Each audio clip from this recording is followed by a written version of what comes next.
We are trying to log in a bigger platform. But let's see. Yeah, we'll stay on here. And, Yeah. amazing. Okay, can I request everyone else to put on their videos so that Nimmy and Vinay can see who's attending the talk? Today we're joined by a sizable non-theater, non-DSM student body audience, which is really lovely. Welcome everyone. My name is Tanvi Shah. This is Curated Conversations, the fourth. It's 5:10. Apologies for the delay. We've been having some tech issues. Actually, from our end, really, I am really technologically challenged. I don't understand. And I panic when it doesn't happen. Don't worry at all. Yeah, requesting everyone to keep their videos on if you're comfortable. I'm sure Nimmy and Vinay would love to see who they're talking to. Yeah. And of course, requesting everybody to stay on mute unless called on.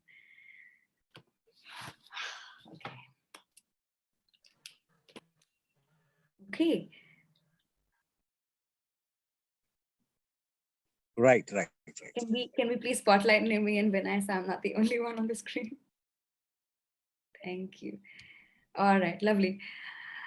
Hello, everybody, and welcome. This series is called Creating Within Rehearsal Rooms the World You Wish to Build Outside of Them. It approaches theatre makers as citizens committed to creating a fairer and more just world. And this... Oh, hello. I think, Nimmy, I think we found another video of yours. That's okay. They know the spiel already.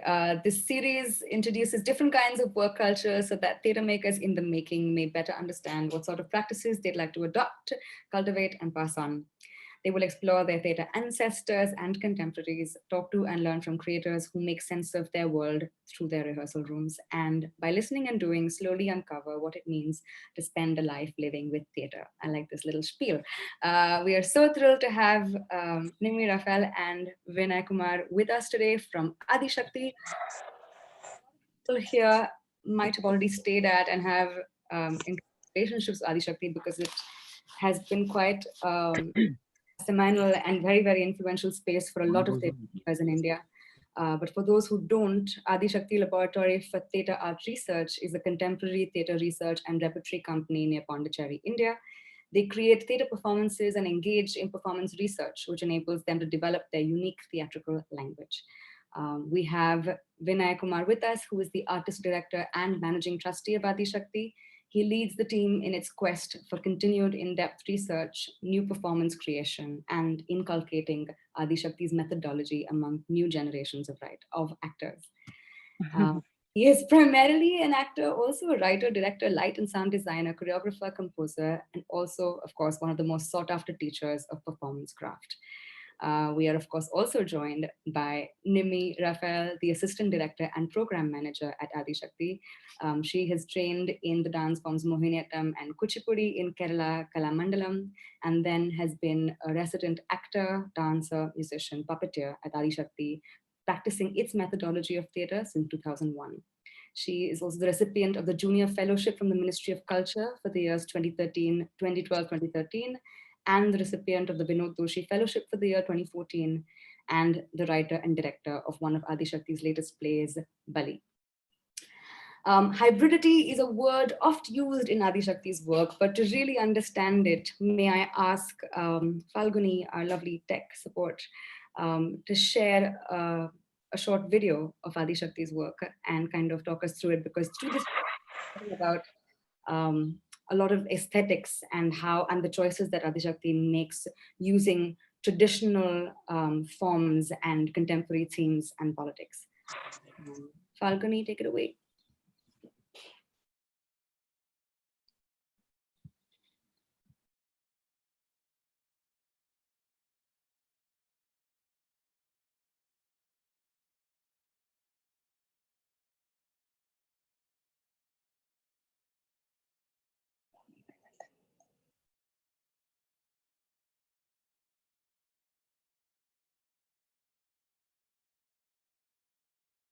Why are we doing Western texts? Why and what is the language of theatre, and what is this realism and representation?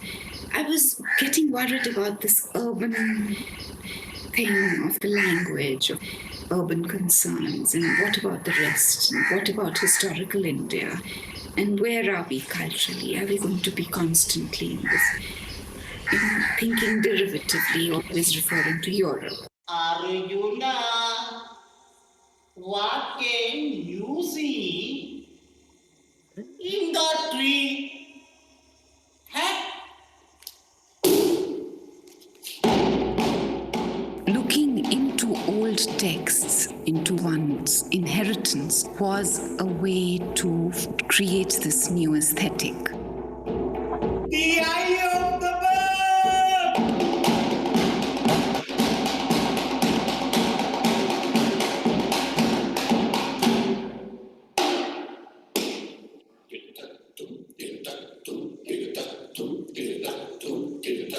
Vinay DJ, Vinay,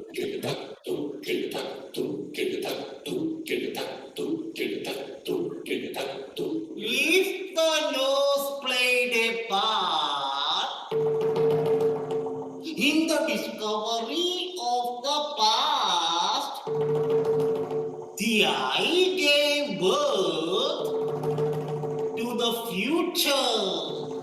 It saw the world in sequence. It moved from what was to what is, then demanded what next. It started off with this exploration into the Kudiyatam knowledge of breath. Breath is something that only one guru knew about at that time. In fact, he informed me about it because I was learning from him, and I just said to him, how does one deal with this whole problem of emotional recall? I mean, this is what in theatre is the big problem. How do you remain fresh every night with your responses? And Stanislavski has given you a big, answer to that question. And I said to him, what do you do? He says, well, in our case, it is an unfailing use of physical craft, which is breath. I said, what? I mean, what do you do with it? He said, I'm not going to tell you about it because it's my secret, which I discovered over 7 years of work with the Raja of Travancore. And you've got to find it out yourself. And then I saw one of his disciples, Usha Nambiar. I saw her in performance and I said, he's given it to her.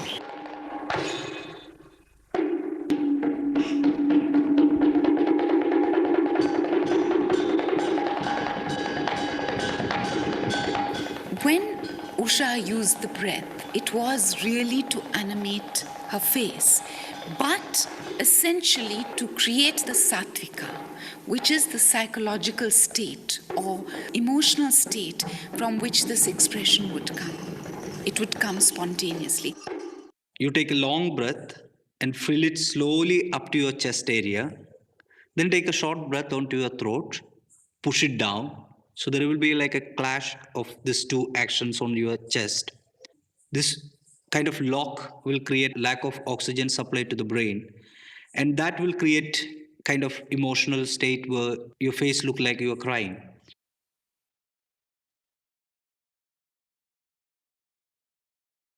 Whenever you are sad, there is something like a stone, heavy thing on your chest. And as soon as you get out of that problem, you felt like that stone is taken away. One breath to the another breath, the line is very thin. So if I'm taking Shrungara,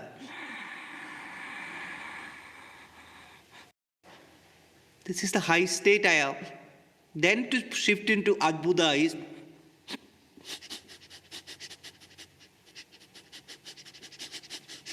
so all I done is from that high state, I shifted to, I started palpating that one. Now from here, this state of Adbhuta to go to, if it is Karuna,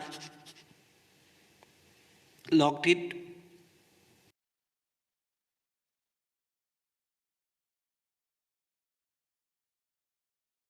go into Karuna.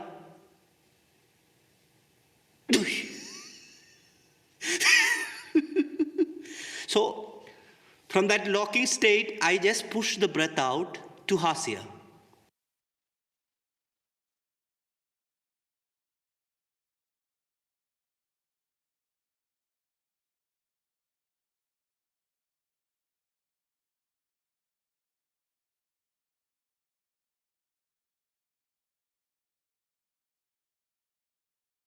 So the breath it started informing the way we use the face as a mask, the way the body was used. So the vocabulary of the body was considerably influenced by this whole practice of breath.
Like breath, martial arts are fundamental to the vocabulary I like to create. The martial arts were probably the origin of all movement. But the moment you start wanting to create a performance out of these movements, you have to start putting in breath, which is very different from the functional breath that they use. And it starts flowing very much like Tai Chi.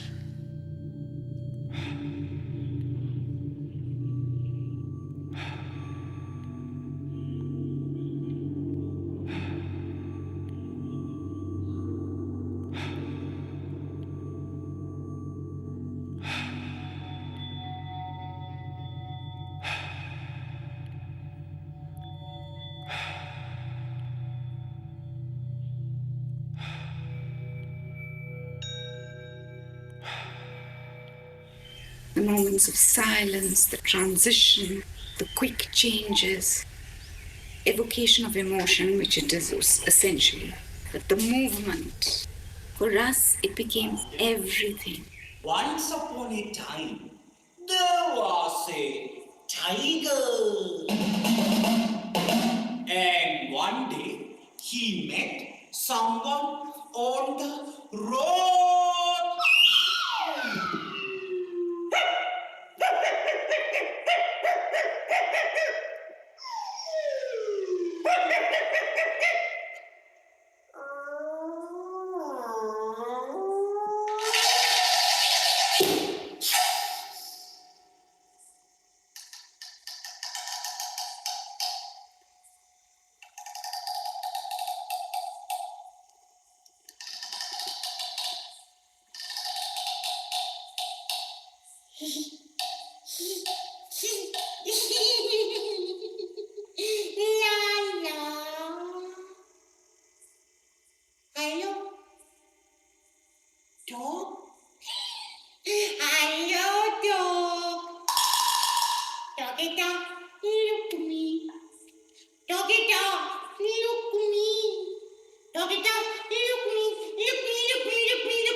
Yare,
I want to keep that sense of being, at a state of a heightened consciousness, which, for instance, the Bhakti saints experience. And that is what I want for the kind of work I do. Of course, we're still struggling towards it, but that's the ideal.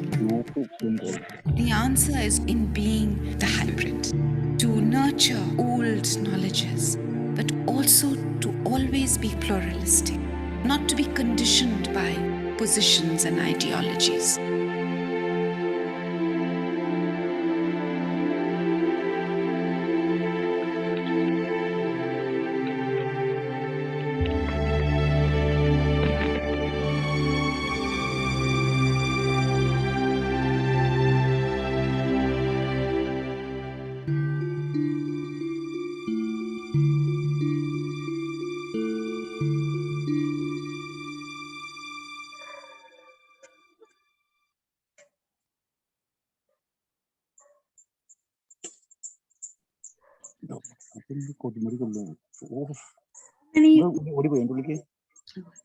Like a mosquito will bite you. By a show of hands, was that the first time watching Adishakti's work?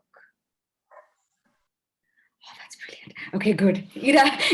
Ira suggested that that it hadn't really been spoken of, and maybe perhaps not a lot of people had visited. So I know a bunch of people have their videos off, but that's really good to know. Nimmy, Vinay, hello, finally, welcome. Thank you. Thank you. Thank you. Could we begin by, is another video of yours on? Yes. I see others. Video. Mute it. So in that we can see the others. Oh, okay. Could you just Yeah. It is on mute. Like a Bond movie, we have multiple screens. good. Okay. Brilliant. Okay. We spoke, when we were talking about this talk, we spoke about how legacies have largely, especially in Indian theatre, been individual-centric. And Adishakti's vision and the way it is spoken of is completely tied to Veena Pani's legacy. What has inheriting it since her passing in 2014 meant to you? Okay. So you want to start? So like what I said yesterday, sorry, like legacies, legacy, that word itself is like it's very comforting, but at the same, it can create nightmare also as an individual.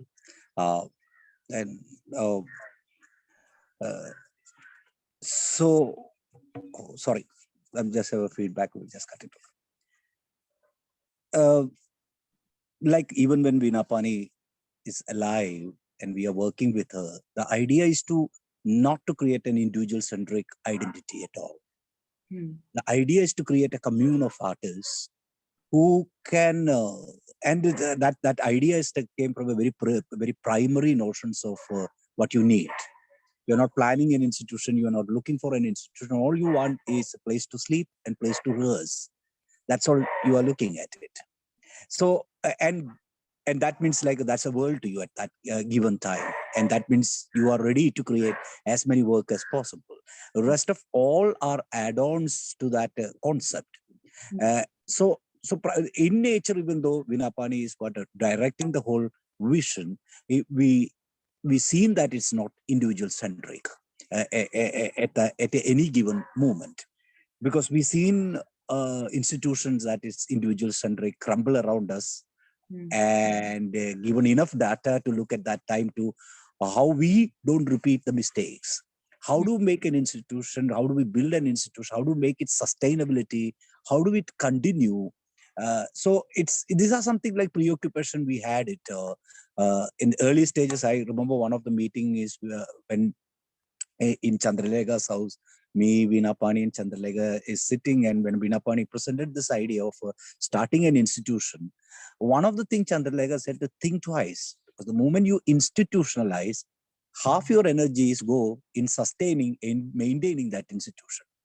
So think twice. She's very, very vehemently opposed to that. It is structured institution forming it. But Veena Pani know very well that, because that's her memories of theater is always worked around a community of artists sitting together and doing together. And that's when, even when she's running as a manager in Prithvi Theatre, that's the whole idea. She want to create a community of artists who have a common space to come and discuss without any bias, inclusively discuss even differences, or in fact, celebrate differences. We don't have much spaces to do that. Okay. So like after the death of, by the time Veena Pani died, pretty much she and rest of the group is created a platform where seamlessly the institution and her vision will continue. That is training the second layer of administrators, second layer of creative people within the community. So these are all like a pit stop we created so that the sustainability and continuity of the organization will be smooth. So that's in the working part of it. The nightmare comes in the aesthetics part, and that's what that is the part I would like, is like more problematic when you say legacies and when you acquired legacy. Obviously, the person who starts create a vision, create an aesthetic for that person.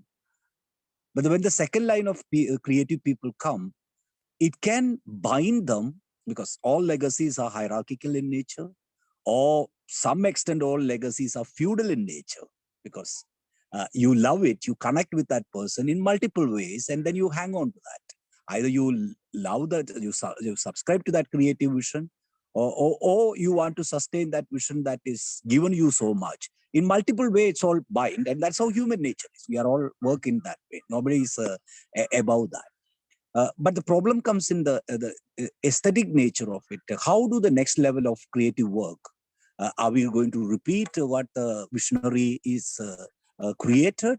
Or each of them will put one foot on that idea and branch out into their own aesthetic the understanding, their own search for what they think the creative work within the parameters of Adishakti's primary aesthetics. Now, it's easier to say that, but I think after Veena Pani's death, that's one of the things as a creative people we suffered, how to define a new way of traveling. Early stages, like the first 2 years, pretty much this idea didn't come faithfully, like students and teachers or of her students, we trying to recreate what Veena Pani created it. And after point we reached, we felt that this is not going anywhere. This is not the way Adishakti should move, or any other creative person. But what Veena Pani created is a body of her work that is specifically connected to her aesthetics, her philosophy, or whatever way she want to look at the world. You may subscribe to that, you subscribe it, but the rest of the artists, rest of the creators need to create a journeys that is connected to their politics, their vision, their worldview. So that defining is what took really time, and that decision making is what most painful, because it means like some places you need to reorganize, question, recreate it, reanimate it, all kinds of things you need to do it. And but to certain extent, I hope that that trajectory we able to negotiate it, still staying within the visionaries aesthetics. We still able to negotiate and create new pieces. That is already we create. Nimmy written and directed a play called Bali, that is a very good successful show last year, 2 years, and more work that is coming out will able to exactly follow this pattern. And this is something that is not artist created post Veena Pani's death. Veena Pani knows that this is how it should be. So 2 years before her death, one of the things she asked all the artists is to be autodidactic and to be independent. Asked all of them to write and create a play. So that's a 2-year project we started, and by that is the project is created 3 plays. Then we ran in part of Ramayana project, and Nimmy written her first play called Nidravatam. I written a play called 10th Head. So these are all byproduct of Veena Pani's idea, or the community's idea of sustaining the creative work and branching out into each individual centric one, even though it stands within the umbrella of the primary aesthetics of what Adishakti is. And that may be a confusing part. So I'll just sum it up with a one word of how do we, Veena Pani and subsequently rest of us want to define theater is anything and everything can be theater. So that gives a lot of fluidity. There's a lot of things there, but specifically this idea of interrogating aesthetics, interrogating the aesthetics of what came before and not wanting to mimic a guru. How does, you have 6 artists in residence who are living full time at Adishakti, and 2 artists who come and go, and 20 people and stuff. How do you collectively, you said, institutions and inherent hierarchies, how do you arrive with such individual ways of being and working and looking at theater and living together? How do you arrive at this uniform aesthetic or create room when you're living together for your individual aesthetics to come into play? Nimmy, you want to say? I guess, like Vinay was saying, it's hierarchy in the sense, I feel all of us who stay at Adishakti and work for the institution, though we say it's an institution, but we more feel like it's our home. So a politics that is there at home is what would probably be here in the space itself. And I think that is very, that would be present in any commune if you were to decide to stay together and work together. So I guess we, as a group, as a community, as artists who work together and negotiate our politics, I don't think it is anything more than what the outside world would face in that sense. But as an artist who's been living here for some time, I feel what natures me here is the sense of non-judgment eyes that comes to me as an artist. And I think that is really important for an artistic growth for any individual, and especially for artists, to have that sense of freedom of showing your vulnerability, and also to show that probably I don't know. And I guess that is what I find it interesting as I live in Adishakti. So the hierarchy, in the sense, any institution would have an hierarchy, but it's not really spelled out. Well, there is Vinay, who's an artistic director, but we we have more freedom with him than any that we would show probably to a family member. So it's not really visible, and I guess it's the hierarchies are just there in the title, just in the saying of he's an artistic director. That's what I feel as a member. So you can disagree. No, I'm not disagreeing. I mean, like any organization need to have a structure. It can't be like a free for all, And for longevity of an organization, the more the structure you make it, the easier to negotiate, because at the end of the day, dirt stop with whoever runs it, Rest of all, I can casually make a comment and walk and catch the next bus and goes home. We can't. So everything revolves around finally who calls the shots. Okay. So the good time and bad times all revolves around that person. So I think every institution need to, and it's I'm little forcefully, I'm saying it's a little wrong notion that hierarchies are very bad. Human beings are hierarchical. We are feudal in nature. Who said that we are democratic? We've never been democratic. You're falsifying history. We tried it, and look at it at the end of the democratic run where we ended up. So in nature, that is a false notion. For me, it's very subjective. Okay. We are hierarchical in that nature. Our art is hierarchical. Our knowledge is hierarchical.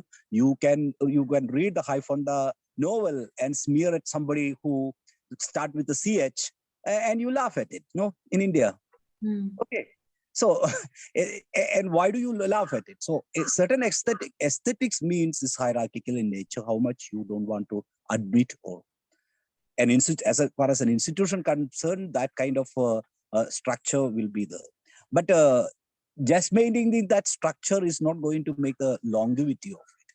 So what is the role of people who runs the organization is to make it sure that the entire group of people who's part of that community should feel that at year and year on, they made a growth emotionally, physically, of course, economically, we are taking care of it. But all this aspects need to feel that this place is not stifling. This place is allowing us to grow.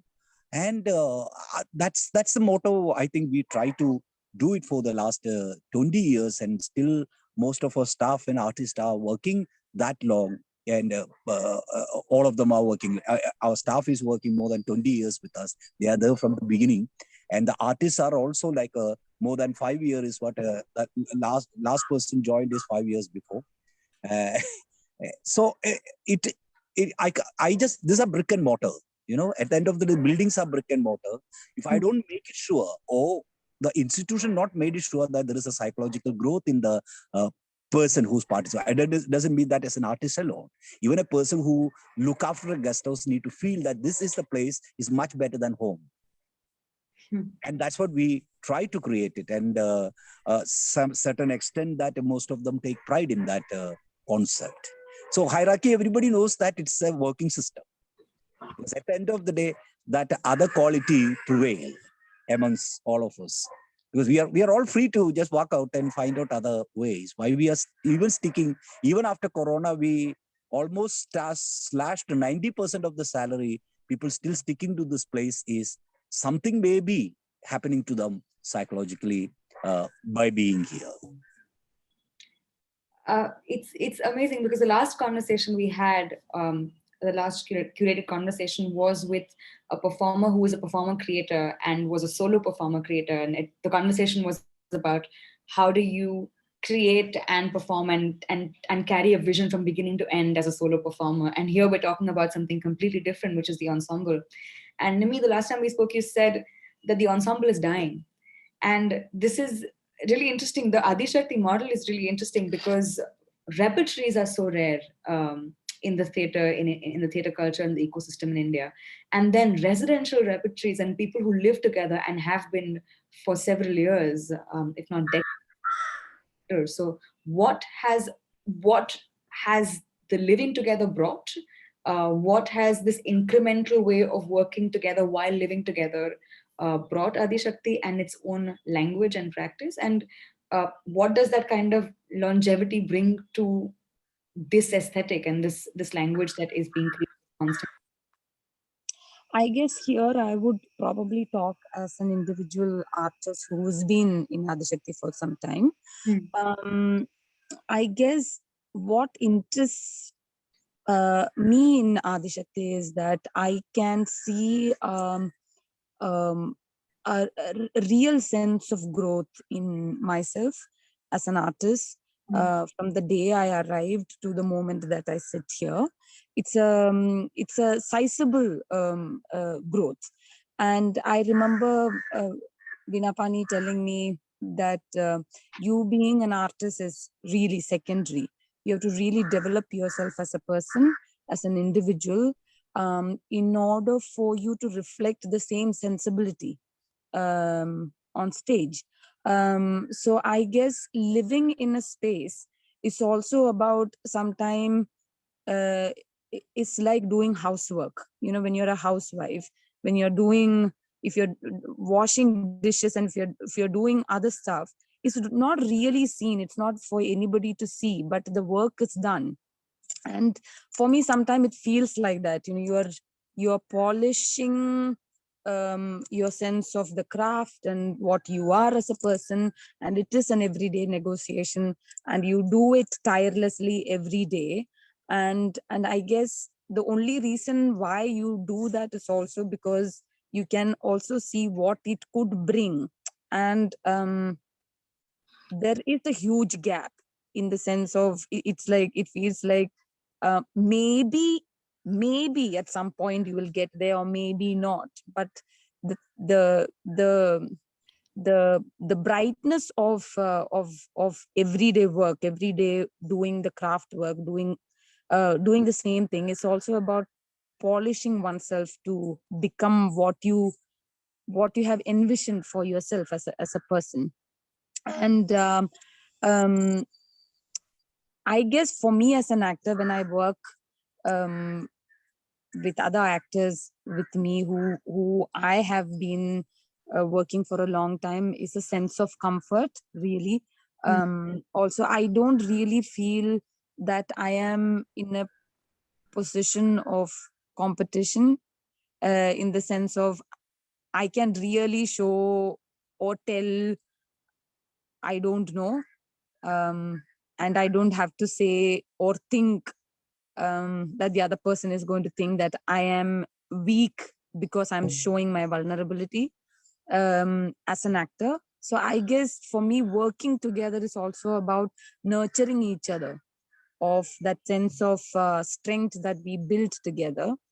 And so at the end of the day, it's really commitment. Like, how much do you want to commit yourself and to others? And I feel if we are talking about art to be something that you give and take, you can't only take. It has to be something that you go back and forth with it. And I think that's what I really feel when I am in this community, that there is a real sense of give and take, a real sense of what it means to be an artist, what it means to have a conversation, and also to get a sense of disagreeing sometime, and not to be judged by that. Yeah, I guess that's what it feels for me. Yeah. I read that, I didn't note until very recently that Adishakti was in Bombay.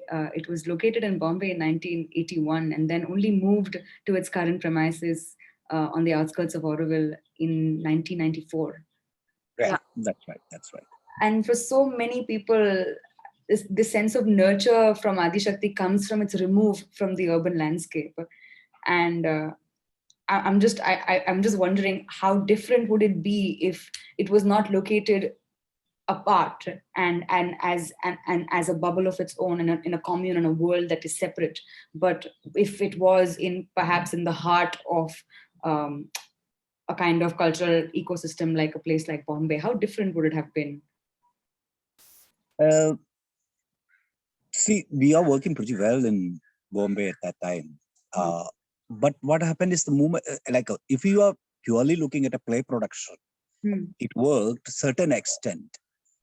But then moment you want to work your production to be a part of a research also, then you need to have a committed actor that is available for 24 hours.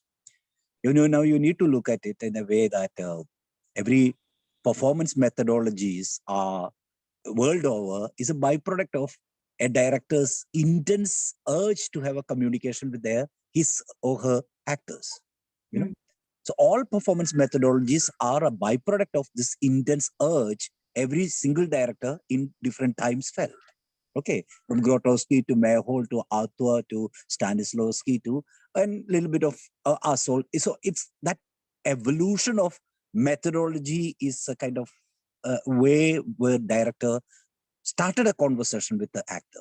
And that process to happen, you need pretty much 24 hours to dedicate. It's not like you have a structure 9 o'clock.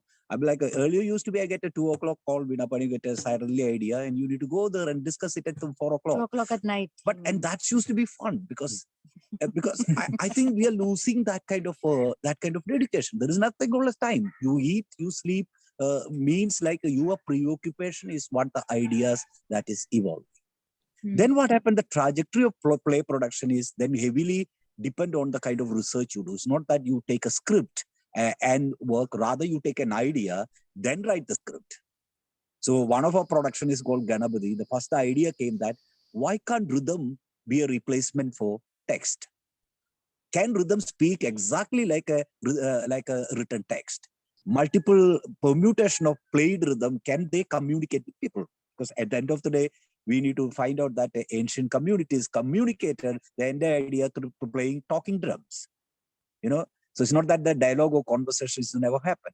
So once that idea sets in, the entire research is to train the entire community of actors who otherwise never even see a drum in their life, is to be masters in that. So that process take almost a year, and parallelly evolving the script and finally arriving at a play production. So all this to happen, time is very important. A central locality is important. and a 24 hours of together in dialogue with whoever is creating and whoever is participating is a must. And that's why we felt an urban scenario may not contribute, because half the time all the actors are working, some people are working in Nariman Point, and they all, poor things, they finish 7 o'clock work, catch a train, come to Bandra, do a rehearsal, and take a bus to Bandung, go there and reach at 12 o'clock, sleep, and get back at 4 o'clock, get up and come back to the office. And luckily, most of that actors in that group still are part of Adishakti in a different time. But kind of work we are not able to do it, and that's how we relocated into a place where two things. One is nature is very important, because that's what going to feed. The greenery is very important. Water bodies are very important, because these are all stimulants. As a visual stimulants for us, an inspiration to us, the wind that is affect a tree in multiple season itself is an information to us. We're only familiar with one wind, but you can see that every 15-day wind is changing in pattern. So not to study wind, these are all, I'm just romanticizing with cells, okay? But the point is trees that you feel good, right? So, and that's how we seriously, and since Vinapani is coming to Pondicherry when she's a young baby onwards, she is coming and she knows that one time she wants to settle in Pondicherry. And that's how we relocated to. I think in truth, the real story is Vinapani had left theatre and she came to Pondicherry, and Vinay just followed her to Pondicherry, and she didn't know what to do with this 23-year-old young boy who was constantly behind her. So she had to engage him in some way. So she restarted theatre. But this is all Chuma is saying something. For those of us who have not stayed at Adishakti, could you just move your camera a bit so we know what this wind you talk of? Okay. He will take it. Oh. Another, they will not. That's straight what you see is the dining room. Walk around. And there is our guest house. It is made with the mud that we dug from the swimming pool. And right ahead there is our theatre. Yeah. No, we'll see, because the mosquitoes. And there are mosquitoes which you can't see, but we feel them. And all these trees that you see are being planted by Vinapani and Vinay. They brought all these saplings from Kerala every time, and they went. There was nothing here. What else can I show? And I think as I go further and further away, the net might just get weak. But and that slight shimmer of green that you can see is our saltwater swimming pool where we do our voice work. And this is the theatre. It's made out of laterite, which sort of helps the bounce of the voice, and also it keeps the temperature cool, so you don't need AC. And the theatre is really messy because we are just about to premiere our work. So it's just things, unwanted things, and wanted things. Yeah. Switch on. Yeah. This is our theatre. There are stuff lying everywhere.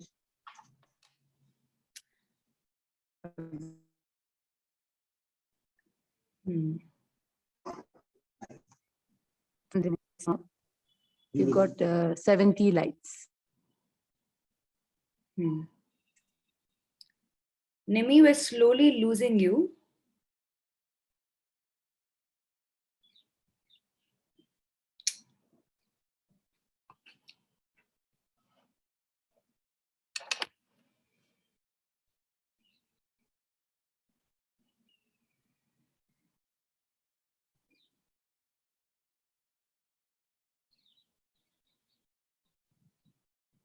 Can anybody else see them?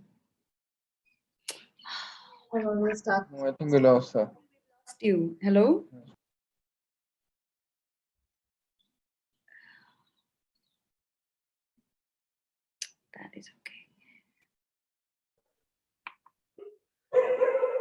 Hello. Welcome back. You're back. Sorry, our Wi-Fi changed, unfortunately. That is okay. Thank you so much for this. You have made us all incredible to be sitting where we are sitting currently. But this is fantastic. When we spoke about self-sustainability and you also spoke about COVID and salaries and Chandralekha's reservations about an institution and sustainability and so on. How does Adishakti sustain itself with all of you living and working solely as theatre makers 24/7? How does it work? So, like I said, the time when we are starting the theatre organization, the Adishakti relocating it institution in Pondicherry, we have enough data. We seen institutions sprung up, particularly with external help, and then after a few years collapsing.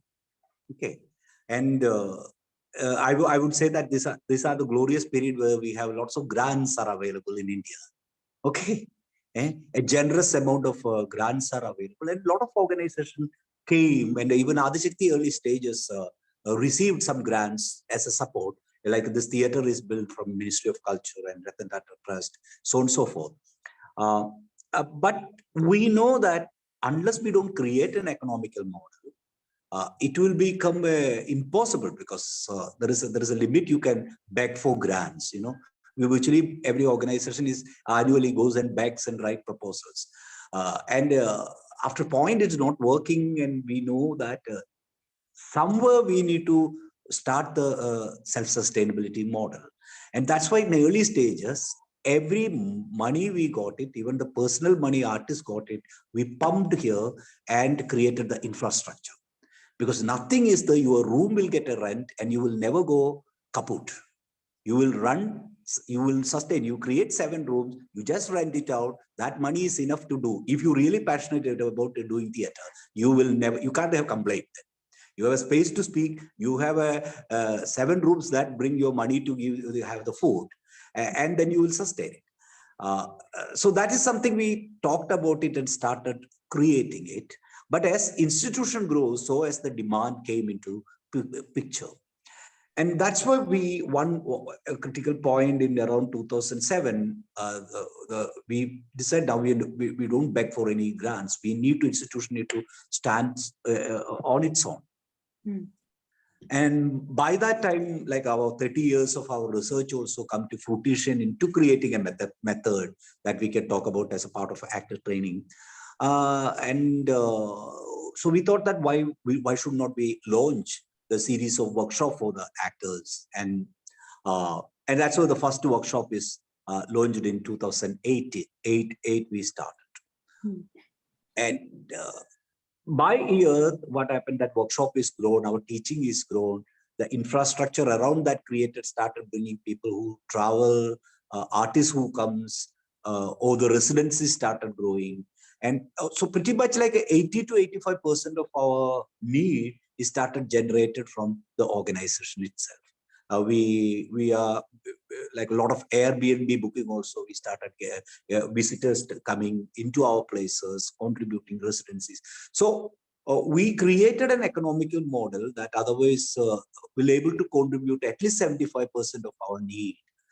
Though it is a struggle for actors, because actors need to work 24 hours. There is no personal life for actors, because one workshop finished, they will jump into research, then they will go travel to creative work, then they come back. But nobody complaining about that, because this is exactly the kind of work they all look forward to, or they want to, that constant engagement with art in different parts of arts creation. So 2008 onwards, we are absolutely self-sufficient till COVID strike. So we are running everything except a salary grant we get from Ministry of Culture. Otherwise all other money is earned by Adishakti's working in different platform and creating an economic model for its sustainability. And you are the post-COVID shit that happened. So for the last 20 years up until COVID, the salaries of of each resident artist came from the farm, the workshops, the Airbnb at Adishakti. Is that right? Right. And also residencies where nationally and internationally actors come and they rent the space. And I think what is most useful is that being artists ourselves, we understand the time that you need to think and create. So when actors come here or artists come here to make their Work here. we support them in every way. So they get to work some 10 to 12 hours without any interruption. Their food is provided, the rooms are here, the theater is here. So I guess something that you would achieve in 4 or 5 months, you can easily achieve in 3 weeks time. And apart from that, towards the end of the work, they're able to, they end their light rigging to light designing to, they made their first premiere here and taken their productions. We also have a very vibrant community around Auroville, Pondicherry and our village, where people are exposed to different kinds of arts.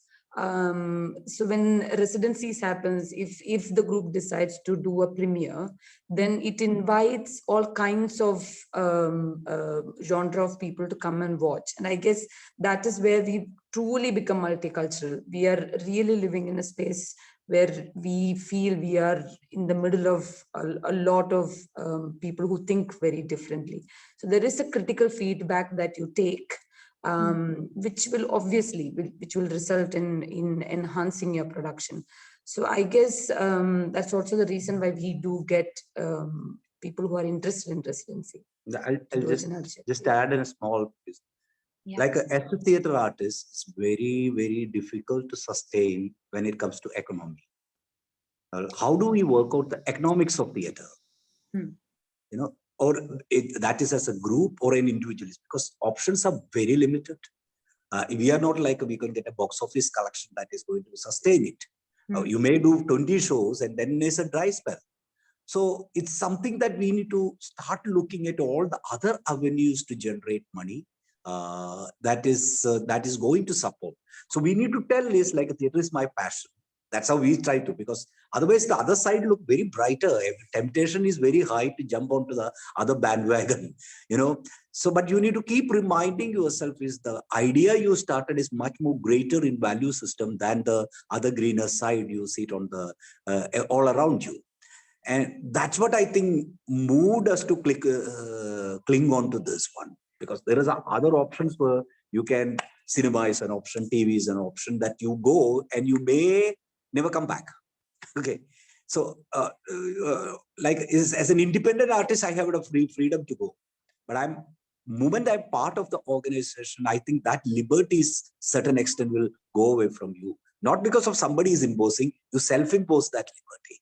When a group of that artists only, a group of artists together only, then only we can even think about rolling a economic plan for the institution that work and sustain it. And luckily, so far, we got a bunch of people who stuck together, even though they got calls, they got things, they resisted, once in a while only taking a thought that Adishakti is their primary concern. So not me and Nimmy, there are all 7 artists are stuck for 7 years, 8 years, implementing what make the self-sustainability a success. And I hope that's what able to take us this way in multiple levels, from farming to room rent to teaching to the entire space is given and so on and so forth. Nimmy, you were talking about your relationship with the local community and where you are at. What is that like? Are there local audiences from urban and rural Tamil Nadu that come to watch your work? How do your aesthetics and like the form and the content of Adishakti's work, how are they received, not just by the international audiences that it attracts and urban audiences that are curious about research and about the laboratory work of Adishakti, but also the locals? What is that like?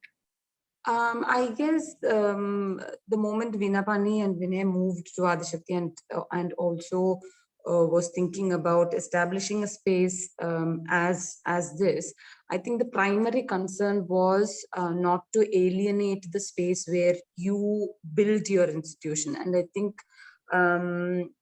when you begin to even think about that, then you are really disconnecting from your own practice in that sense.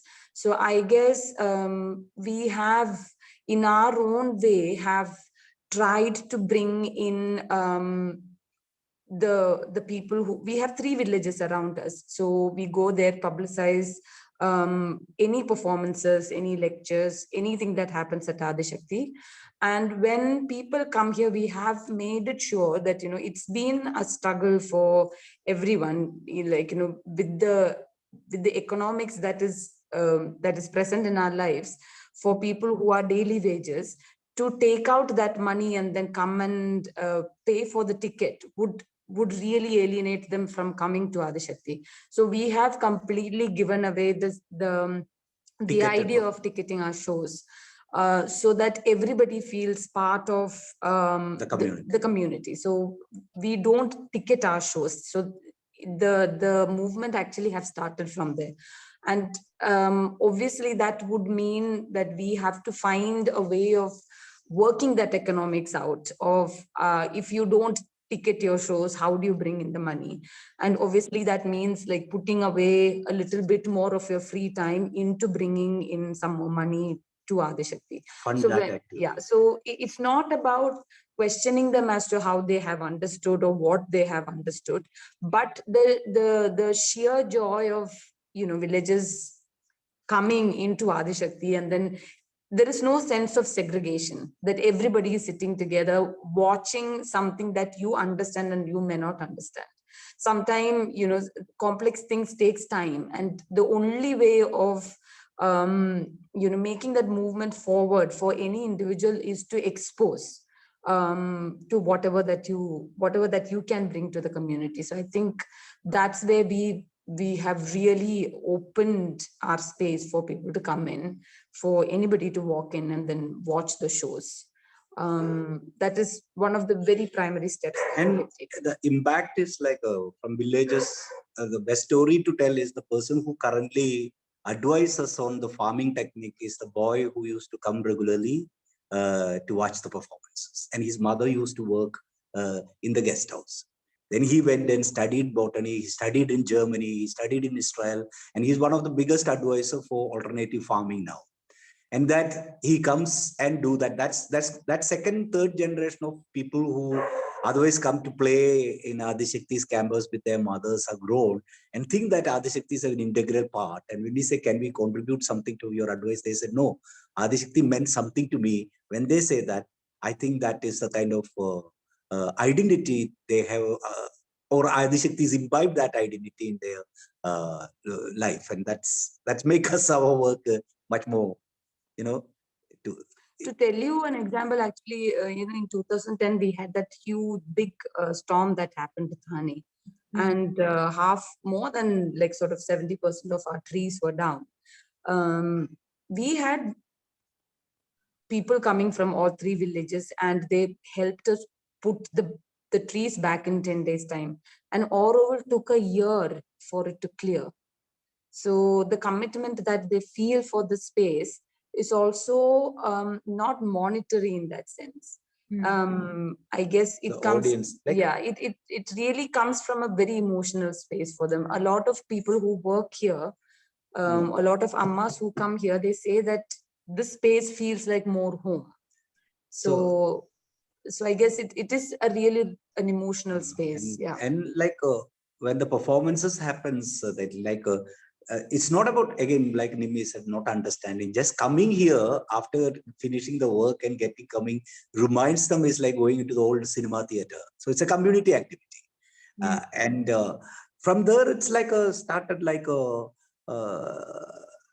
we can see that there is a growth of they're trying to understand, they try to invest in aesthetically trying to understand what is happening. And that process is taken into growing into a wider audience from the village, appreciate new kind of work, new kind of performances they are all into. So I can say that nutshell, like we have a very mixed audience from village to Oroville to Pondicherry to university students. And you talk about the aesthetics and perhaps hard to get, but like working to get them. Is accessibility of that kind of the form, is that a challenge? Because what Adishakti does in so many ways is so different, not just in how it does it with this concentrated focus on practice and research, but also the output, the actual form of the work takes is so unique. Is that ever a challenge? I think, see, you need to see the differences is like every aesthetics is communicate in different layers. You understand? You got 100 people, and subjectively 100 people have different 100 ways of understanding that work you created. And it's particularly structured work like Adishakti's. Like early stages, we heard some people said that Adishakti is not even doing theater. Okay, so so that's a conversation we heard it, and so it's not about empowering someone. And if the moment you start looking at your work like that, I think you are cutting the instinct as a creative people. So that's never been our back of it, like we need to get a wider audience, need to get a larger audience, or we need to go to the grassroots level.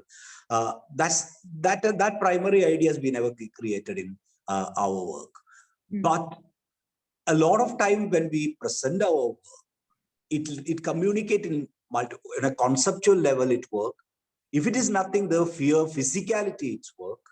So all these layers, we got the feedback from people. Some people didn't understand a thing, but they still love the physicality, the visual physicality of what we created. And that itself is a layer of understanding. So I think that's all you can do it, because otherwise you start explaining yourself to everybody in order to be heard and understood. All creative performance is a secret. Now you create a secret and keep a key and say, now find out. That's what the whole idea of every creative art is all about. And I think it's also for us the idea of communication. Even light becomes a signifier. Text becomes another layer. Your movement becomes another layer. So it's almost like, you're peeling multiple layers to get to the core. So I guess if you're thinking about your ideas to be complex and the visualization to be complex, it's okay if you don't understand it in the first viewing. If you see a painting, if you're just staring it for for an hour or 2 hours, and I don't think we should take away the complexity of how we visualize or how we think just because we have to be understood. I think multiple viewing is okay. I think that goes for every theater production, because every theater creator, like cinema, I'm not telling, every theater practitioner is layering so much their work. We tend to only watch once, but second and third, you will start unraveling the multitude of details you pack in a theater performance. So I think it's all theater production needs like at least 2-3 watching. Like one watching may not gives you, because it goes so fast. Speaking of text, what are the stories Adishakti chooses to tell? And what is its relationship to myth? I'll start off, then I'll give to Nimmy, okay, to be a democratic people. Okay. No, I think it's like something we consciously choose for myth, and because our Bombay time, that part of history, we are taken structured play from Greek to modern European plays is what the early stage, not so many. So after a point, these are the questions what we asked, like particularly Veena Pani and subsequently asked, what is our identities? A post-independent India, what identity should I have it? Should I keep my urban identity? Should I keep my Malayali identity, or Veena Pani keep her Punjabi identity? Or should we own all these identities? Okay, that's the question number one. Why myth become a trajectory point is because in India, and we are living at a time that's quite some time. Every myth is turning into a history. Unfortunately, every story can lead to a historicization or to believe that it's history. That process we found a problem, because by doing so, you're not allowing the innate nature of all myth and stories that keep the plurality and the inclusivity of this narrative.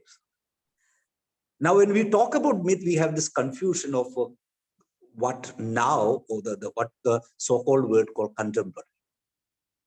Just because I'm doing it on this time frame doesn't mean that my work is contemporary.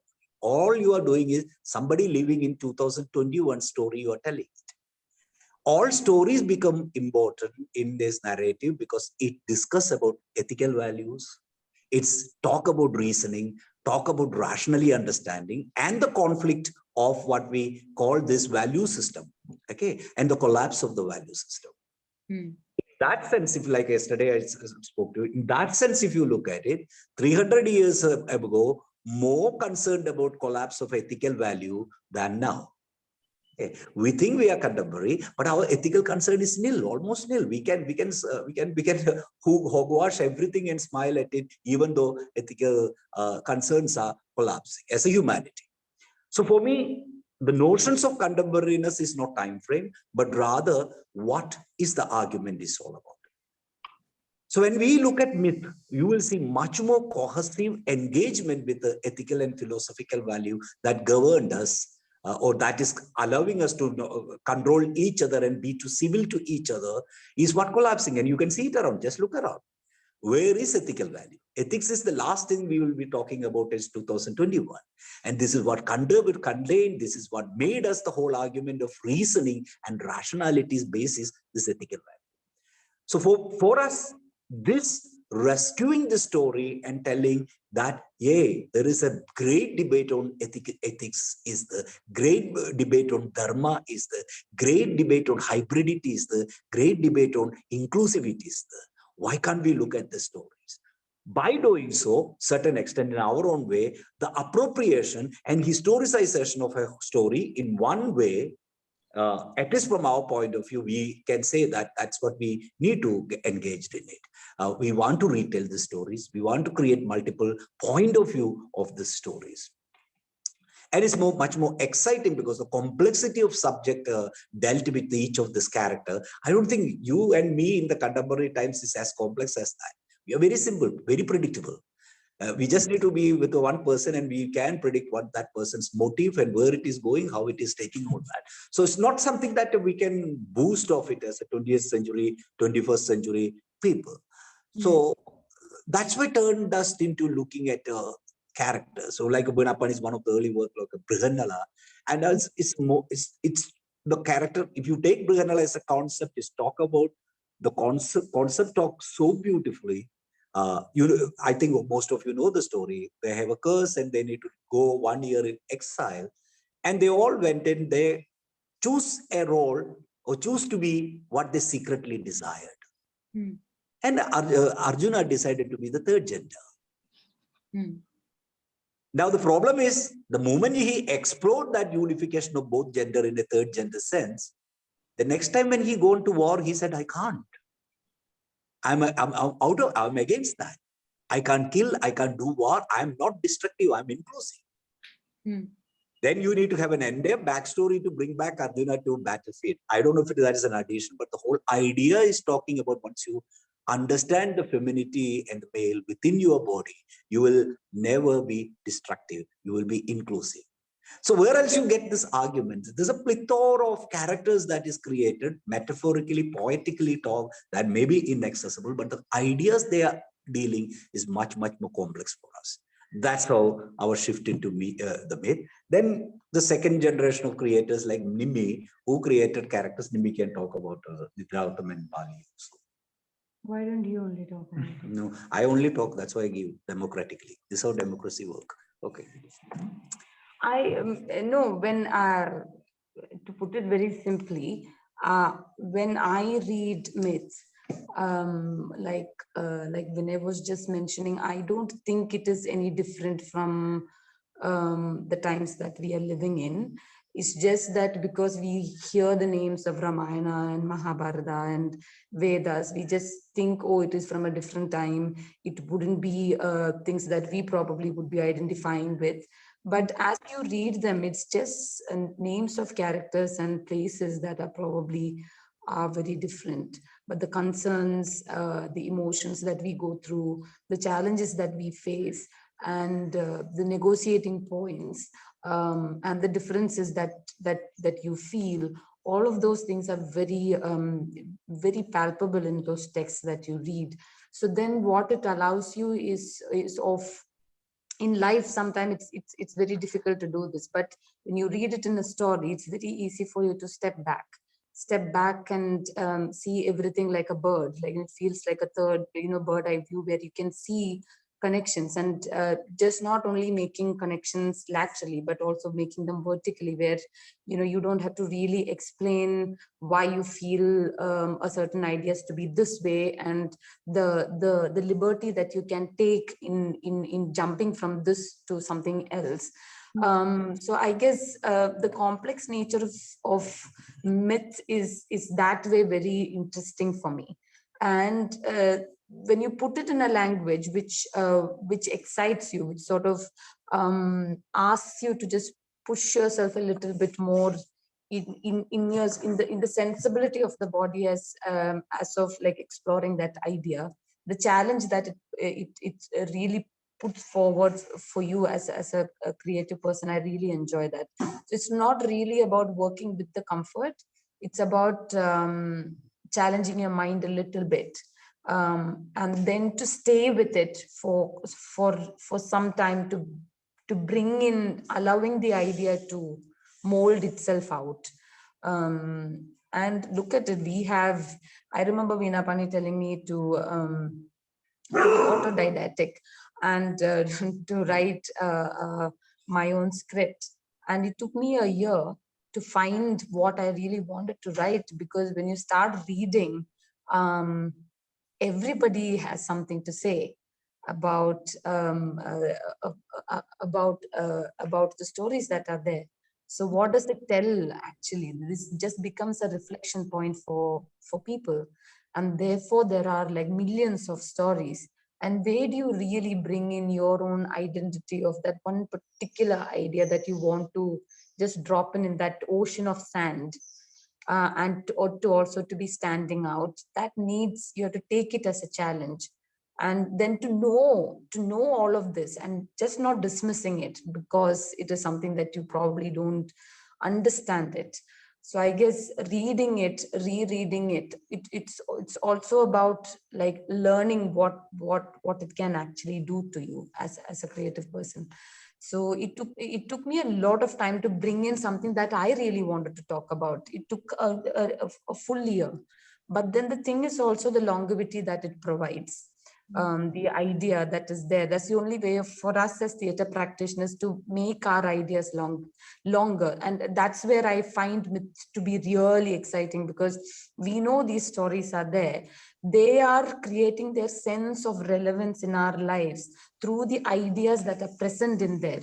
So as creative people, it's also our responsibility to take in our ideas, and especially for theater, I feel music can exist in CDs, songs can exist in CDs, stories can exist on books.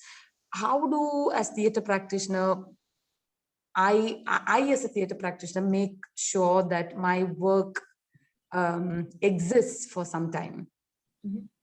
How do I archive my work? Not in CDs, and then it becomes a cheap version of cinema. So the extension of it can only happen through the sheer vitality of the idea that you bring in. So that needs you to be thinking complex. You have to push yourself to do that. And I think that's what these stories do, to me at least. And just to adding, these stories are how much we deny it in Indian identity politics. These stories are, and particularly stories like Ramayana, is what we all hang on it. So from far right to far left to Dalit to feminist to the third gender, we take only one story is to define ourselves. Vis-a-vis or against it or with it. You see, these myths are still playing a large part in our existence. It's not that it's in the archival material. Every day from morning to even, these stories are coming in different form and enveloping us, shaping us, our resistance to agreement to whatever way you want to look at it. These two stories are the Indian context. Unlike Europe, Odysseus is not making any sense to them. So they moved on to a different plane. But for us, this story is what make Indian cultural background. Where you stand politically is not important for me, but the stories are very part of it. So whichever way you want to narrate the stories and myth that is periodically told or retold, and that's how the stories evolve, because it's constantly every time these are retold and restructured and reanimated. I think that's what we would like to continue that process of recreating and with a different perspective. That is continued for in time. Thank you. That's amazing. I welcome questions from everybody. If you could type them in, we'll do the thing we always do, and we'll go in order. I'll call on you. Yeah, responses as well, but also questions. In the meantime, I will. Oh, great. How have you been? Good. Sunil.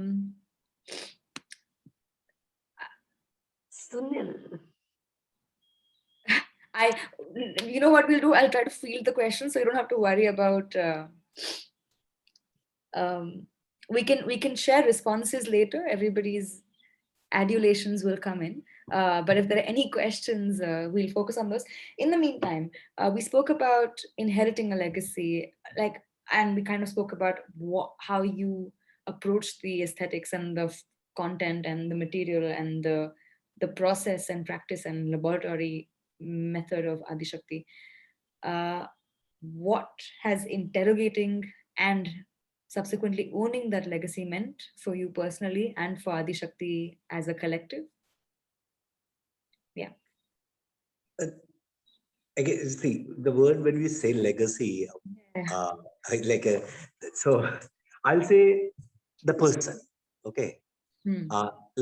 I uprooted myself from Kerala to an unknown world at a very young age, okay? So what to be under somebody's guidance, not only my creative journey, as a human being, nurturing myself, make me grow, make me realize that what are the things that otherwise I kept dear in the world are not important, and taking a journey of a constant growth. And when that something happened under someone, under a legacy, if you want to call it, then I think it's a heavy vital part of you. No apparent other reasons you are with that person or continuing with that shadows of that person. Shadows are all, these are all like look like a very murkier, you stand under legacy. It's not that. It made you so much growth possible with that person. Okay, sorry. Can you repeat the question once again? What has interrogating and owning this legacy meant for you personally? That's what I miss. It's important. More than owning, it's become a part of your own extension. You know, owning comes with a little bit of riders, because you own, again it comes into that hierarchical niche. But rather, what one want is to spread and allow that experientiality to another generation of people. And if we are vehicle to that one, that's exactly I want to do. What Vinapani done to us is what we want to do to the other actors or performers or whoever comes into Adishakti, to create that abundance of possibilities of growth. And I think that's what I strive for, morning to evening. That's only preoccupation. When I nag actors, when I push them to learn new things, so asking them to push till they break down, it doesn't mean that it's come from where that. You need to see that they excels in every possible way, psychologically and physically. So it's very important that that legacy continue, not as it is, but with a different manifestation. And we are a temporary channels for that legacy to continue. It may take on its own form and entity in another 20 years, you know. But I think also what Vinapani made sure was that she didn't push us to follow what her thought process would. You root yourself in the craft that you discover, in the sheer way of the performance craft. Your ideas and how you manifest has to be different, because otherwise, again, you're imitating something that you don't understand. And therefore, there disappears your individuality and your creativity, because then you're always thinking about how would this particular idea be manifested, or thinking how would Vinapani would have done it. But I think she made it sure that your thinking and your individual growth as a person is something that you cultivate as an artist, but rooting yourself in the craft that we have developed in Adishakti. So your craft is the crux where you move around, but the ideas that you generate come from your preoccupation as an artist. And then it can be in disagreement or in agreement. And unless if we create, if this space that we call Adishakti is not fluid enough, then we will be like any other space. Then the validity of the space doesn't exist. So I guess that is what I feel that she has really passed on. That is the legacy that we want to take forward, of rooting yourself in the individual nature of the artist that you are. Shreyan, I'm going to field a few questions, and then at the end of this talk, we have a call for action. So please do not leave. It is quite important that you stay.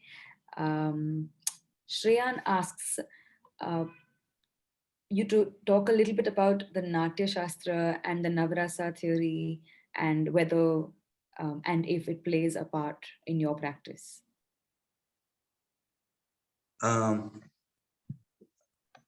Yes, of course. This is that subject we start, then I will talk, because once I start talk, I don't stop. That's my problem. Then you have to extend the Zoom call. Okay, to Zoom call to somehow. So I try to be as condensed as possible to answer that. Yes, Natya Shastra is being part of it, but primary our work is looking at emotions per se. So how do we figure it? Of course, Natya Shastra given a concept of Navarasa, but at least for a contemporary performer's point of view, how do we approach it? It's still a heading, it's an academic heading. How do I practically approach it in an Ibsen play? Or how do I practically put that emotionality into? I can't be to do stylized all the time, even though I love to do it.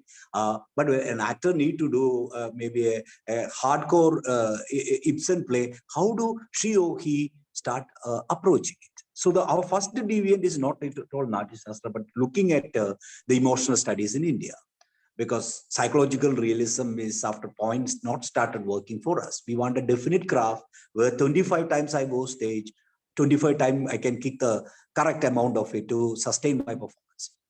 So when we look at it, we started looking at what we started looking at is the other emotional studies, and we found much more before Natya Shastra, the Ayurvedic practitioners start looking at emotion in much more comprehensive way, because they're looking at is what create problems in the body. And primarily what they look at the three concepts of Vata, Pitta, and Kapha: the air, the fat, and the phlegm. Now, in that, air becomes the biggest problematic area, because from arthritis to spondylitis to gastricity, everything is created by the air supply. Now, what is this air supply? Air supply means like every emotional experientiality, if you don't fully articulate with the muscular and internal structure, you get problems in your body. Now, this is what excited us at that side. So then we corroborated with Natyashastra and look at it. So then look at the entire Natyashastra from this perspective. Mm. So at the end of the day, both parties, what they done is they created a model of all human experientiality into one predictable pattern. By doing so, they said there are only 8 stories in the world. Mm. Okay. So if you take the last emotion out of it, and if you take the 8 emotion from Natyashastra, there are only 8 stories. How many stories you can bring it, all will fall into argument of what this construction that ancient times able to do it, because that's how they treat people. They look at the emotionality and Ayurveda treat on that. So they need to have a predictable pattern. When you describe how your life is, they need to understand what locked, which breath is locked, which is not experienced, which you are not unlocked in. Based on that, only healing method can be. So for us, for this entire search of Navarasa, if we are purely looking at an Natyashastra text, will never be fruitful at all. What unable to unlock it is the Ayurvedic practitioners looked at human body as an anatomic material and started finding out remedy. And that's how we approached it. Then is this both studies and subsequently other areas of the same exploration is what finally contributed to creating an Adishakti methodology. So as much as Natyashastra or more, I would go to the Shushrudans and Charaga's written books as our material of study. Brilliant. Kaushik asks whether you could elaborate on how rhythm substitutes text in your work. How does that happen? It's not even substitution, it's rhythm is everything. Okay. We tend to look at its rhythm as like a very, what we heard is, okay. But then beyond that heard rhythm, there is an abstraction of rhythm that is allow us to create symmetry or notions of symmetry. Now, why this is important? Because every single human beings come out of or are byproduct of a inherent rhythm within their anatomical body. Or they comes with a rhythm structure called 4-beat. So in this 4-beat, these are another class, but this 4-beat, if you take it as a beating structure, time signature of 72-beat, pulse rate is what your body functions with. Now, if you want to agree or not, anything you do are rooted in this rhythm structure. It's a variant is what you are doing it. Taking a coffee cups to putting a mug. If I know the foundation rhythm of that person, that means foundation rhythm means how is this 4-beat is structured. So 72-beat pulse rate, we all know that is a normal person. Okay, every doctor will take your hand and say you are normal. But depending on your emotional velocity, that 72 can be suddenly 62, or it can go, if you are hyper, it can go 110. Depending on that, I know, or I can structure it, or I can predict it when you move, when you make the next transition. So in that sense, if you look at human behavior, more or less everything is predictable within that nature. Everything what you do comes with a rhythm structure. We don't recognize it. And rhythm is what creates habit. I always tell the habit of like a number of strokes you make to clean your mouth. You just need 6 or 7, but you still create a pattern. Or you just blindly say, like when you some friend called and when are you coming, you flatly say 5 minutes I will be there. How do you arrive at this decision? These decisions are byproduct of your understanding of time and space that is governing you. And the key to understand time and space is rhythm, nothing else. So I'm saying that rhythm become very important in Adishakti's play. The played rhythm becomes very important because that's how we define, when we create character, we tend to look at it, the foundation rhythm of that character, because then it need to become a craft. Okay, so when we create characters, we look at the working rhythm of that character in one sense. Maybe Kaushik's question is like, is the rhythm going to be a text? So there's no text at all. Yeah. So what happened is, every emotions come with the mathematics. Okay. And it is like, let me simplify it. Like there are only 2 human emotions, nothing more. Okay. One is called happiness, one is fear. Rest is all its manifestation in different. These are the two root emotions. But every emotional experientiality comes with the mathematics. And it is very much connected to your respiratory system. Your respiratory system and your pumping system work 72 beat in 4-beat structure. Anything that is creating happy, you will see you are maintaining a 4-beat structure or a even number of 4 to 8 to 16 to so on so. Anywhere there is a conflict, you will be keeping an odd beat structure. Understand? So either a 3 or 3.5 or 5 or 7. These are the beat structure inherently we keep between these two group of emotional experientiality. So once we understand the rhythm what we create started talking to you, or rhythm that you play gives you that emotional experientiality. And that's what we try to bring it. And one of the plays, Ganapati, we explored this mathematical formation of different rhythm structure that is creating an emotional experientiality for the person without the content. Or we give brief snippet of content, rest is formed as an experientiality by the rhythm structure played by the performers. I hope it is clarified.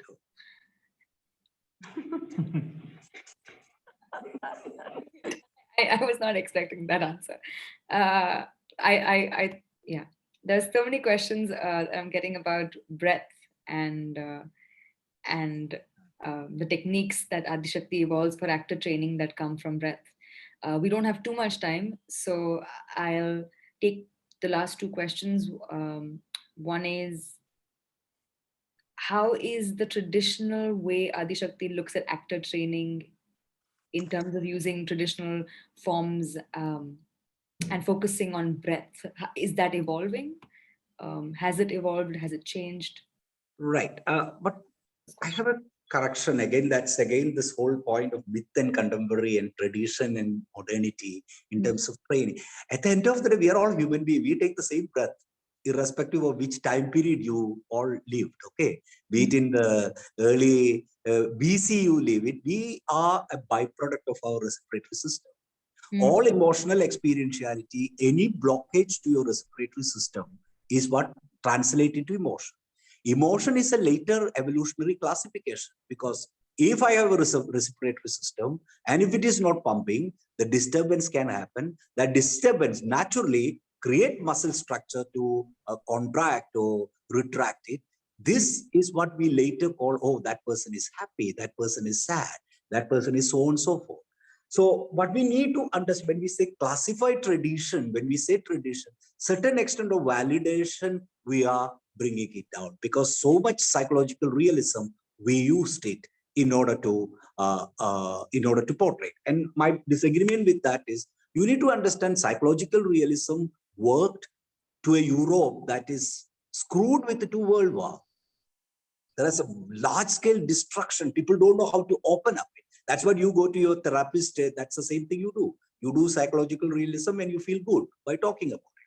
So it is a good tool at that period. It good tool at that period is work at the construction stage of a character.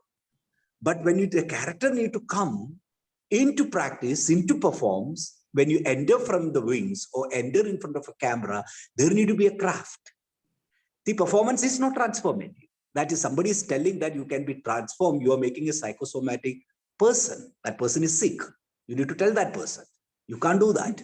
You're a performer. There is a poor thing called director sitting and scratching his head because this person taken on his own trip or her trip. So I don't believe it. I'm subjective. There are hundreds of people believe in that. Good. But I don't believe it. Scientifically, it's not possible. What you are doing is you're stimulating a hypothesis. Understand? Every character comes with a hypothesis. You are showing that, okay, this is the hypothetic nature of the emotional graph of this character. I am presenting it. Now, as a reader, as a listener, you also parallelly create a visual script where you have an understanding when you listen that, okay, this is the intensity of this character. When these two people in agreement comes, that is what we call all about emotional experientiality between different art creation. So for me, like a traditional training don't stand out because it have a time period is lagged compared to a Eurocentric method that is just 100-year-old. I would put my money on something that is tested out 1,000 of years, as a science. That's how the validity of science. Now, why otherwise we are still so worried about not going and taking a vaccine because it's just not even 1 year. Okay, so that's why we are doubtful of injecting ourselves because we can't validate it.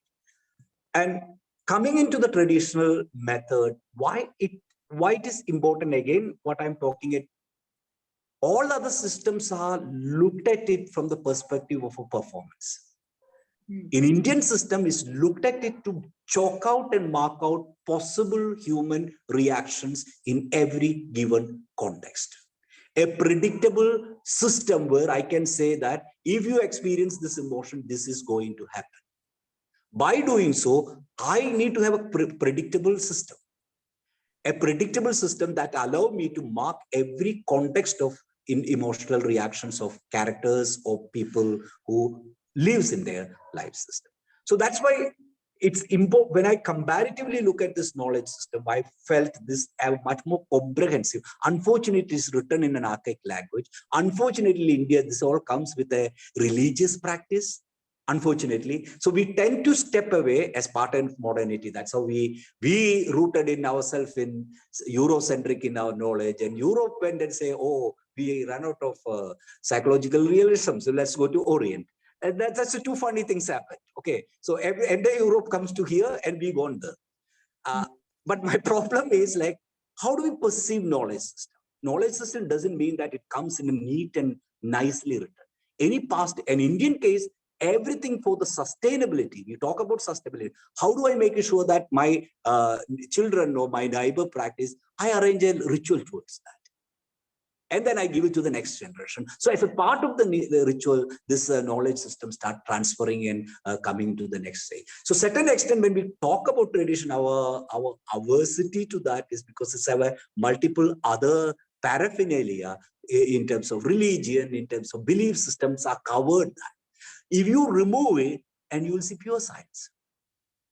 That I can argue, where MIT is just studying, saying that if you have a high sensitivity of emotion, your cheek will go red.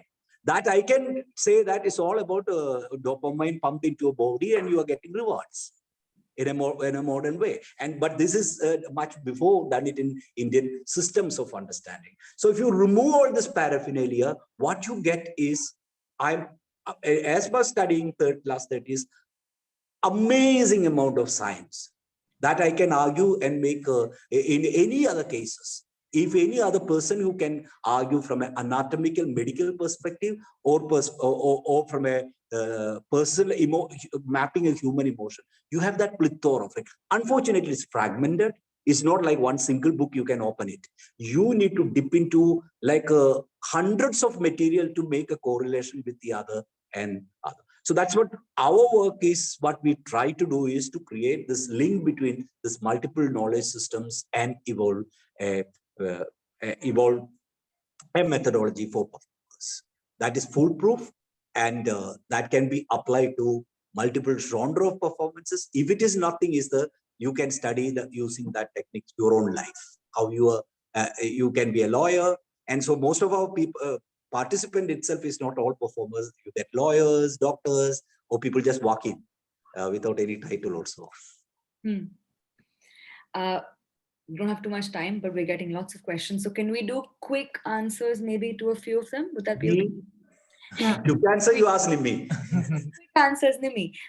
When you were creating Bali, what did you try to use mythological text to respond to contemporary socio-political circumstances?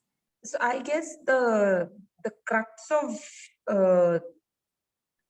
the idea of Bali is revolves around one thing, which is that right and wrong can be perceived in multiple ways, and therefore it manifests in different ways of the have-nots and the people who have. And what does that, when you negotiate such context, what are the stories that come out of it? And for that particular purpose, I had Bali as the center character, where it gave me a possibility of the king Bali who's been killed, and there is the perspective of Ram that comes in, the perspective of Sugriva that comes in, and the perspective of Tara that comes in, which is Bali's wife, and Angada, and also Ravana. So all of them are talking about Bali's death, and their relationship to that particular incident varies from the information that they bring in from their past or the goals that they have set for themselves for the future. So the play revolves around that. If that answers the question. How does it respond to contemporary socio-political concerns? What is the thing of like have them the have not? I have an add to Yeah, that. yeah. No, please. No. You usually this speak is better than this is just a. I give you, see, the whole point of perspective is, let's go back to anatomy. At the end of the day, we are just a lot of flesh and blood. So I'll give you an example of, if you look at it in medical terminology, for an extra far right person who subscribed to an ideology, an extra far left person who subscribed to an ideology, both of them, when it's experiencing their ideology, the amount of dopamine and serotonin is pumped into their body is equal. Got my point? So there is no hierarchically say this is good or this is bad in human experientiality. It's all about perspective. You may stand in one place and say, this is not good for humanity. And the other side may say that this is good for humanity. So contemporaneous is something that is pretty much, we try to put it into the political point of view of one person. Okay, or the concerns of one person. It can be an issue or it can be a larger idea. Larger idea is universal because pretty much human evolutionary time onwards, we are grappling with simple problem of haves and have-nots. Which is what the play talks about. Is it ever changed from dialectical materialism to everywhere? Our concern is about holding off by a percentage and rest is not having it. Then you can bring the larger question on based on that, but whose perspective it? What is the notions of right and wrong? There again, the question of ethics comes into the picture. This is my addition. Now you can. No, you usually say it better than me. No, don't say like that. 2, 3. I do better, right? So. Shivam asks, you speak about nature serving as an inspiration. Could you share an anecdote about something you created using this inspiration? See, all experience, we need to translate into a product. Okay. No, I don't think it's a directly impacting. But I'll give you one example. Nature, in that sense, if the animals also can be part of it, and it's not created, but it saved us. Like when we are creating the space, we are so preoccupied. After a point, we are living together. After a point, there is the inner conflict started coming. We used to have violent fights and shouting and slanging match with each other, and reach a place where we felt that we are too self-centered in working. Okay. And we said, now what to do? To reach a crisis point where we can't even see each other's place. That is not true. And like, no, not that way. This is a metaphorical. This is but you have to say it's a metaphor. It's a metaphor, okay. Otherwise people think we are murdering. So that's why we decided that let's get a dog. Okay. Okay. Yeah. And we have never been a dog lovers. We used to be the proletariat. People are dying of hunger and you give a bath to the dog. That's the kind of argument I came from. Okay. So I used to kick people's butt saying that, what the hell? There are people dying with love, hunger. But that dog changed our life. Dog changed our life. Suddenly we felt that we need to drop everything. And that relation with the animal, then that relation with then plants started taking the same behavior, because if you don't look at a plant, if you don't go and talk to a plant, it don't work like that. It's not like somebody will water and everything grows. So means a lot of your concerns need to go away. You need to reorient your existence. You can't just go to sleep at 1 o'clock and say that I don't go and walk and don't look at the plants, look at the things. This make a very organic way of looking at it. And subsequently what we are a byproduct of. I give 60% of the credit to the dogs. He had Vinapani had a dog called Angel. Whatever form Ravana came, she would start barking through a painting, a puppetry show, on stage. Otherwise, she was a very calm dog. But anything to do with Ravana, she would just spring into action. And another dog called Piggy, who's the only one who sleep. Most of the people come to Adishakti, So one director is creating a play, and she sleeps there. And one day he called and told that I found out something. Because if the rehearsal is going fantastically, the end call, she will walk from the gallery and come sit to the center and go away. But if there is a rhythm is breaking, wherever the rhythm is lapsing, she will get up, yawn and come. And I took my benchmark. And see, I took a benchmark to find that play is lagging. If you can keep the dog's attention till the end, that play is working. That's what he said. And he's a French director. So I said, wow. Not like Indian directors coming. So I think it's there. It's there when we talk about it as a holistically the nature, holistically the trees, the plants, and earth itself is talk. You become humble.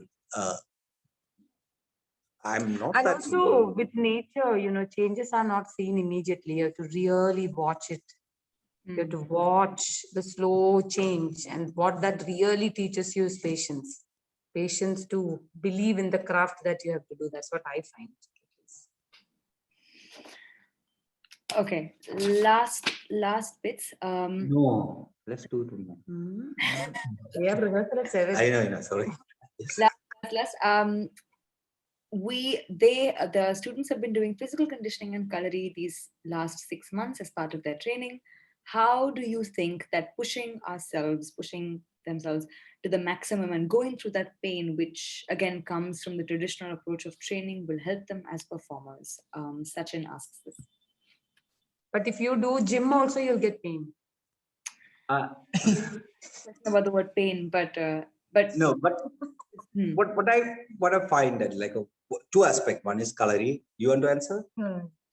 One is Kalari. Why we looked at it in the early stages when we started training in Kalari. The idea is to look at a neutral form that have the ability to go from kinetic to neutral. Okay. You think that is like a very simple, that somebody take a walk from a table, pick up a cup and spoke on a line is very simple. But in an anatomical sense, it need to have so much energy need to be translated as thought, and thought need to convert into speech faculty to physical behavior faculty. Certain extent, we are looking at a form that trains the body. And that's what we started looking at. And Kalaripayat is one of the most neutral form in that sense. Like you wouldn't see a particular association. Yeah, it's not about cutting a Kalaripayat movement and putting in your play. That's not the idea. Idea is to cultivate your body to distribute the energy into 3 faculty. That is your physical behavior, your emotion, and text. Most of the time we'll know that you start speaking the text, physical behavior collapse. You concentrate on the physical behavior, intonation collapse. When you concentrate on both of them, the emotionality went down. All 3 are very different functions in the body. And it's happened uses different faculties to create these 3 patterns. How do we bring it together? That's why a neutral cultivation for the body is needed. Once you train the beautiful part of that, right now it will be painful, but it lasts till your lifetime. It's cultivate your body. You can revisit your body. You are creating your center axis so far. You are making your axis point. That is the most important, or what the modern time you call the core. So fantastically activate and flexible.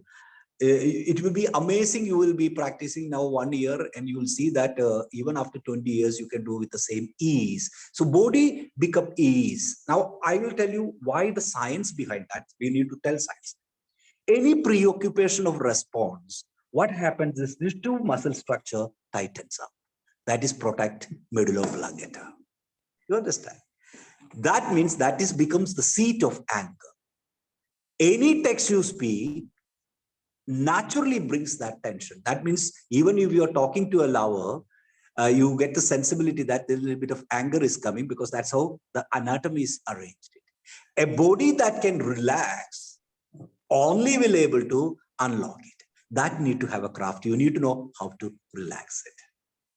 And this training allow us to create multiple shape in the body. If that training is not there, what happened? Your first thought, the moment thought comes, you will see that there's a large scale tension coming into the body, coming into particularly this neck area. Once that tension comes, whatever. He's muted. Yes. Nimmy, Vinay, you're muted. Got it, a phone call. So I'm saying is a neutral body only will able to create this multiple layers of emotion. So right now it's pain, but trust me, like I can do what I done it on 19 still now. And that is because of that training is imbibed in the body. Remember, you are not going to be clarified masters. You are like a university, you went and do botany and commerce and you are not even using it. Ha ha ha ha. You all went and studied. Like that, this is our university. The body is what cultivating. This our learning process is what make your body prepared for the new challenges as performers in the future. Thank you so much for that. Are we finishing? Huh? No, nothing. Just joking. Okay. That we have not given you nightmare. Last note, and this is not for you, this is for everybody else. This is actually a personal, this is not something they've asked me to do, this is something I want to do. I went and lived at Adishakti for a while in 2015 when I was traveling across the country and documenting theater across 7 states. And my interest in documentation led me to organize Adishakti's archives while I was there.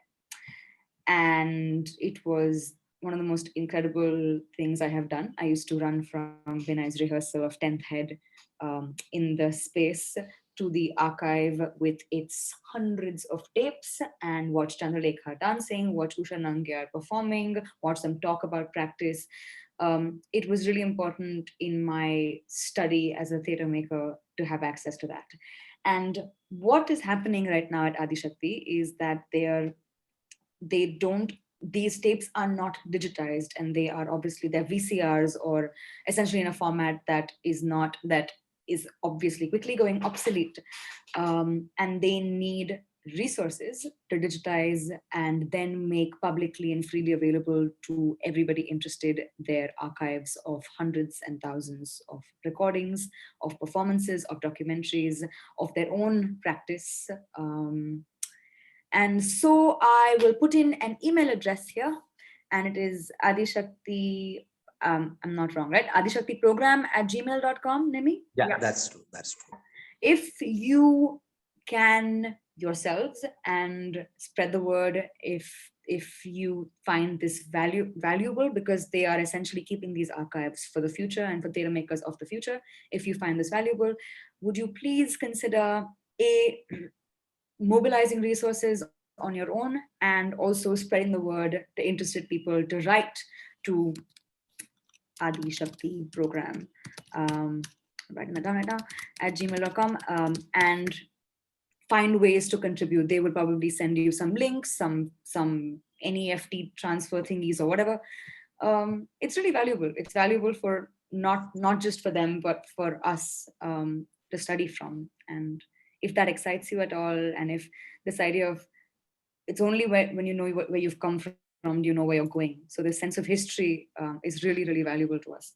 So if that is exciting to you, please do spread the word, and please do consider donating. I have, as somebody who's been to this archive and learned a lot from it, it deserves a wider audience, and for that it deserves resources.